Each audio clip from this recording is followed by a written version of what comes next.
নাহমাদুহু ওয়া নুসাল্লি আলা রাসূলিহিল কারীম। সম্মানিত দর্শক, কাছে এবং দূরে যে যেখান থেকে দেখছি, মাদ্রাসা ফাতিমাতুজ জাহরা রাদিয়াল্লাহু তাআলা আনহা এবং মারকাজুল ফুরকান ইন্টারন্যাশনাল মাদ্রাসা পূর্ব রসুলপুর ৮ নং রোড, কামরাঙ্গী রনি মার্কেটের পূর্ব দিকে, কামরাঙ্গী চর, ঢাকা এর দাওয়াতি স্টুডিও থেকে সম্মানিত দর্শক, রসুল করিম সাল্লাল্লাহু আলাইহি ওয়াসাল্লামের একটা গুরুত্বপূর্ণ হাদিস, মুসলিম শরীফের ৬৯২৬ নং হাদিস, হযরত আবু যর গিফারি রাদিয়াল্লাহু তাআলা আনহু থেকে বর্ণিত। আন আবি যর রাদিয়াল্লাহু তাআলা আনহু قال قال رسول الله صلى الله عليه وسلم الا اخبرك باحب الكلام الى الله فقال احب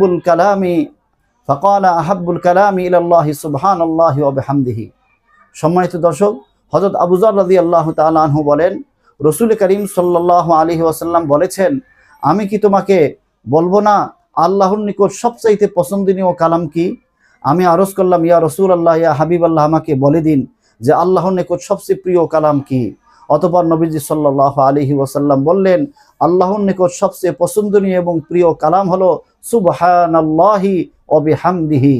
সম্মানিত দর্শক, এজন্য আসুন আমরা সুবহানাল্লাহি ওয়া বিহামদিহি, ছোট্ট একটি কালাম, ছোট্ট একটি বাক্য, এটা ছোট বড় সকলেই আমরা পড়তে পারবো।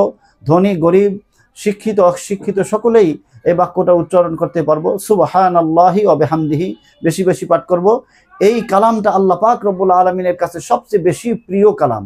আল্লাহ তাআলা আমাদের সকলকে প্রত্যেক দিন কমপক্ষে সকালে 100 বার এবং বিকালে 100 বার সুবহানাল্লাহি ওয়া বিহামদিহি পাঠ করার তৌফিক দান করুন। ওয়া আখিরু দাওয়ানা আনিল হামদুলিল্লাহি রাব্বিল আলামিন।